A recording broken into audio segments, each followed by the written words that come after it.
আসসালামু আলাইকুম রহমতুল্লাহ। নতুন আরেকটি ভিডিওতে সবাইকে স্বাগতম। আমাদের সিসি করার জন্য শুধুমাত্র খোয়া আনা হয়েছে। নর্মালি আমাদের এই প্রজেক্টটি আমরা স্টোন দিয়ে কাস্টিং করব, কিন্তু যেহেতু এটা সিসি হবে, শুধু পাইল ক্যাপে সিসি করার জন্য কিছু খোয়া আনা হয়েছে, প্রায় 200 সেফটির মতো। তো আমরা এই খোয়া দিয়ে মূলত শুধু সিসির কাজটা করব আর কি। এখানে ওনারা যেটা ভুলটা করছিল, সেটা হচ্ছে ভিটে বালুকে বালু মনে করে তারা এখানে মিক্সিং করতে গেছিলো। পরে এটা আমি এসে বাধা দিয়েছি। পরবর্তীতে তারা বিটি বালুগুলা এই বেজে ফালাইছে, এবং আমরা লাল বালু পরবর্তীতে এটার সাথে মিক্স করে আমরা কনক্রিট তৈরি করছি।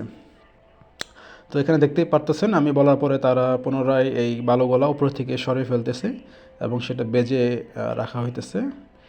বেজে তারা কিছু লেভেলিং করতেছে, আর এরপর তারা এখানে লাল বালু যেটা, সেটা এখানে সিলেকশন বালুটা তারা ইউজ করতেছে মূলত কনক্রিট করার জন্য। তো এগুলো আসলে একজন ইঞ্জিনিয়ার হিসাবে খুব সচেতন থাকা দরকার, কারণ কখন কোন ভুলটা করে ফেলে। ওরা তো অনেক কিছুই আমাদেরকে বলে, সবসময় সব কাজ বলে কোনো কাজ করে না, অনেক সময় নিজেদের বুদ্ধি খাটিয়ে করে। তো আমরা এখানে মূলত আমাদের যে কাস্টিং যে লেভেল পর্যন্ত হবে, সেই লেভেল পর্যন্ত আমরা পাইলিংয়ে চতুর্দিকটা পরিষ্কার করে পানি দিয়ে ধুয়ে দিচ্ছি, এবং যেহেতু এখানে বিটি বালু ফালানো হয়েছে এই জন্য কিছু পানি দিয়ে দিচ্ছি যাতে করে এটা মজবুত হয়। তারপর আমরা এখানে কাঠ দিয়ে এরকমভাবে ফর্মওয়ার্ক তৈরি করে ফেলছি সিসি করার জন্য। আর আমাদের এখানে অলরেডি সব কিছু প্রস্তুত করা হয়ে গেছে। আমরা ইনশাল্লাহ এরপরেই সিসি শুরু করে দেব। তো নির্দিষ্ট সময়ের পর আমরা অলরেডি সিসি শুরু করে দিয়েছি। এটা হলো আমাদের একদম ফার্স্ট সিসি আমাদের এই প্রজেক্টের।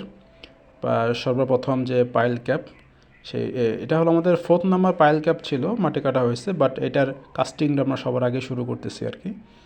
তো এটার অলরেডি অনেক দূর হয়ে গেছে সিসিটা। তো আমরা 3 ইঞ্চি পরিমাণ সিসি করতেছি এই জায়গাটাতে, অ্যাকর্ডিং টু ড্রয়িংয়ে যেভাবে দেওয়া আছে সেভাবেই আমরা করতেছি। মূলত সিসি করার পর আমরা কালকে পাইল ক্যাপের পাইলের যে হেড, সেটা ইনশাল্লাহ আমরা ভাঙবো, এবং ভাঙিয়ে আমরা প্রায় 30 ইঞ্চি অর্থাৎ 2.5 ফিট পরিমাণ আমাদের পাইলের হেড ভাঙা হবে। তারপর আমরা ইনশাল্লাহ নতুন করে এখানে বেজের জন্য অর্থাৎ পাইল ক্যাপের জন্য আমরা রিইনফোর্সমেন্টের যে খাঁচি ওটা তৈরি করব।